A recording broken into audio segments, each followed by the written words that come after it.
بسم اللہ الرحمن الرحیم الحمد للہ وحدہ والصلاة والسلام علی من لا نبی بعدہ اما بعد فاعوذ باللہ من الشیطان الرجیم بسم اللہ الرحمن الرحیم قال اللہ تعالی فی القرآن المجید یا ایہا الذین آمنوا کتب علیکم الصیام کما کتب علی الذین من قبلکم لعلکم تتقون صدق اللہ خالقنا العظیم اللہم صلی علی سیدنا و مولانا محمد وعلی آلہ و اصحاب سیدنا و مولانا محمد وبارک وسلم صلاۃ و سلاما علیک یا سیدی یا رسول اللہ صلی اللہ علیہ وسلم۔ معزز و محترم سامعین و ناظرین، رمضان المبارک کی آمد ہے۔ ہمیں رمضان المبارک کا استقبال کرنا چاہیے اور رمضان المبارک کے فضائل کیا ہیں۔ گویا آج کا ٹاپک اور عنوان ہے استقبال رمضان اور فضائل رمضان۔ نبی کریم رؤوف الرحیم صلی اللہ تعالی علیہ وسلم خود اپنے اصحاب کو رمضان المبارک کی آمد سے قبل تیاری کروایا کرتے تھے۔ حضرت سیدنا سلمان فارسی رضی اللہ تعالی عنہ سے روایت ہے کہ نبی کریم صلی اللہ تعالی علیہ وسلم نے جماعت صحابہ کو اکٹھا کیا اور ہمیں خطبہ دیا، اور اس میں رسول کریم صلی اللہ تعالی علیہ وسلم نے ارشاد فرمایا کہ اے میرے غلاموں، میرے صحابیوں، اب تم پر ایک ایسا مہینہ سایہ فگن ہونے والا ہے کہ جس مہینے میں نفل کا ثواب فرض کے برابر ہو جاتا ہے اور فرض کا ثواب 70 فرائض کے مترادف ہو جاتا ہے۔ گویا یہ مہینہ ایسا ہے کہ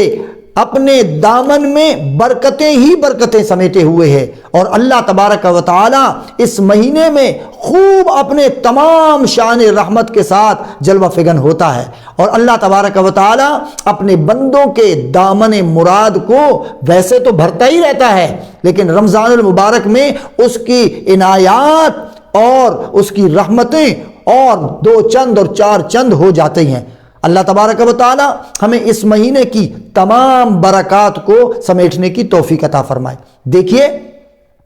قرآن مجید کی جو آیت ہم نے تلاوت کی ہے، اس میں ہمیں سمجھنا چاہیے کہ روزے کا مقصود کیا ہے۔ روزے کا مقصود جو اللہ سبحانہ و تعالی نے فرمایا کہ یا ایھا الذین آمنو، اے ایمان والو، کتب علیکم الصیام، کہ ہم نے تم پر روزے فرض کر دیے، یعنی اے مسلمانوں یہ نہ سمجھنا کہ یہ روزے فقط تم پر ہی فرض ہوئے ہیں، نہیں، کما کتب علی الذین من قبلکم، بلکہ یہ تم سے پہلے لوگوں پر بھی فرض کیے گئے تھے، یعنی تمام امم سابقہ پر یہ روزے فرض تھے۔ اور فرمایا کہ یہ روزے ہم نے اس لیے فرض کیے ہیں لعلکم تتقون، کہا کہ تم پرہیزگار ہو جاؤ،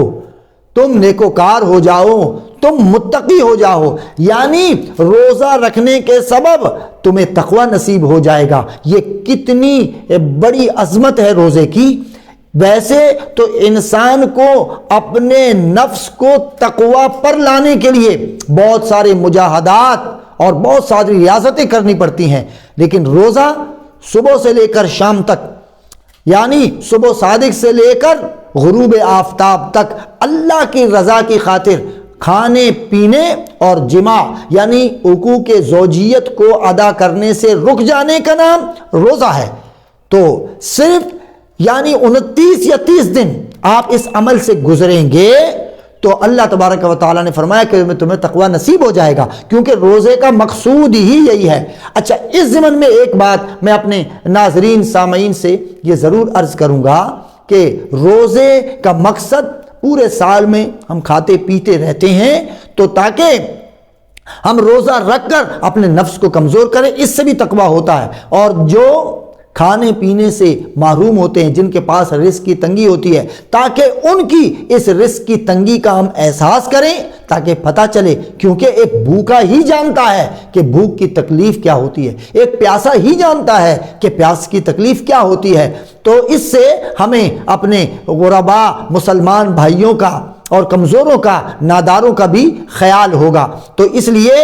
یہ نہیں کہ ایک تو یہ خیال کریں اور دوسرا کہ نفس کمزور ہو اور کھانے پینے سے، یہ صوفیہ کا مسلمہ اصول ہے کہ کم کھانا کم سونا اور کم بولنا یہ تصوف کے بنیادی اصولوں میں سے ایک اصول ہے۔ تو اگر ہم نے روزہ رکھا تو سحری میں جناب ڈٹ کر خوب کھایا، حلق تک بھر لیا، اور اسی طرح پھر دن بھر روزہ رکھا اور افطار میں پھر انواع و اقسام اللہ کی نعمتیں ہیں اسے ضرور برتیے، لیکن اپنے جسم اور اپنی صحت کا بھی خیال رکھیے، اس لیے کہ بھئی اس کے بعد جو ہے نا افطار کے وقت جی پھر وہی حلق تک کھا پی لیا، پھر عشاء کے بعد جناب تراویح کے بعد پھر کھا پی لیا، نہیں، اپنی ڈائٹ کا خاص خیال فرمائیں، پھر دیکھیں کہ آپ کے صحت پر بھی روزے کے بہترین اثرات مترتب ہوں گے۔ بلکہ میڈیکل سائنس کے لوگ، ڈاکٹرز اب یہ کہتے ہیں کہ انسان کو بہت سے امراض سے بچنے کے لیے کچھ وقت کا فاقہ کرنا چاہیے، بھوکا رہنا چاہیے، اس سے وہ بہت سارے امراض سے بچ جاتا ہے۔ یہ تو اس کے یعنی صحت کے حوالے سے، جسمانی حوالے سے میں نے آپ سے عرض کی، اور روزے کی برکت سے نفس کو تقوی نصیب ہو جاتا ہے اور انسان متقی ہو جاتا ہے، پرہیزگار ہو جاتا ہے۔ اور سب سے بڑی بات یہ ہے کہ اللہ کے رسول صلی اللہ تعالی علیہ وسلم نے فرمایا کہ اللہ فرماتا ہے الصوم لی وانا اجزی بہ، جو روزہ رکھتا ہے تو روزہ میرے لیے ہے اور روزے کی جزا اور اس کا اجر بھی میں خود دوں گا۔ اور بعض نے اس سے یہ مفہوم لیا کہ جو روزے دار ہوگا، اللہ فرماتا ہے روزہ میرے لیے ہے اور میں روزے دار کے لیے ہوں، یعنی جس نے روزہ رکھا اس نے اللہ سبحانہ و تعالیٰ کو پا لیا۔ جب اللہ مل گیا تو اللہ کی نعمتیں بھی آپ کو مل جائیں گی۔ ایک اور حدیث پاک میں آیا، کہا للصائم فرحتان، کہا کہ روزے دار کے لیے دو اجر ہیں، دو خوشیاں ہیں، وہ کیا ہیں؟ کہا کہ فرحت عند فطرہ، کہا کہ ایک خوشی، ایک لذت اور ایک مزہ اسے افطار کے وقت، اور وہ فرحت عند لقاء ربہ، دوسری خوشی، دوسری فرحت وہ قیامت کے دن اللہ سبحانہ و تعالی اپنا دیدار اسے عطا فرمائے گا۔ یعنی قیامت کے تپتے گرمی کے ماحول میں جب سورج سوا نیزے پر زمین تابع کی اور اس وقت اللہ سبحانہ و تعالیٰ کے عرش کا سایہ، اس کی رحمت کا سایہ اور دامن محبوب مصطفیٰ صلی اللہ تعالیٰ علیہ وسلم کی شفاعت کا ٹھنڈی سایہ، یہی سائے میسر ہوں گے۔ تو روزے دار کے لیے اللہ نے فرمایا کہ اس وقت جب ہر کوئی نفسا نفسی کے عالم میں ہوگا، جو روزے دار ہوگا اسے میں یہ خوشی دوں گا کہ اسے اپنا دیدار کرا دوں گا۔ تو دوستان محترم، اللہ تبارک و تعالیٰ نے روزے دار کے لیے بہت سارے اجر رکھے ہیں۔ تو جس طرح کسی بھی سفر پر جانے کے لیے ہم پہلے سے پریپریشن کرتے ہیں، تیاری کرتے، تو آئیے اس رمضان المبارک کا استقبال نیکی سے، بھلائی سے، صدقہ و خیرات سے، اللہ کو راضی کرنے سے، ادائیگی نوافل سے، تسبیح اذکار سے، تاکہ یہ پریپریشن شروع ہو جائے۔ ہم نماز تراویح بھی مکمل ادا کریں، 20 رکعتیں، قرآن مجید کی تلاوت کریں، کم سے کم ایک قرآن مجید رمضان المبارک میں ختم کریں، اور پھر رمضان کی برکات اللہ سبحانہ و تعالی ہمیں عطا فرمائے گا۔ ہم یقین رکھتے ہیں کہ اللہ تبارک و تعالی ہم سب کو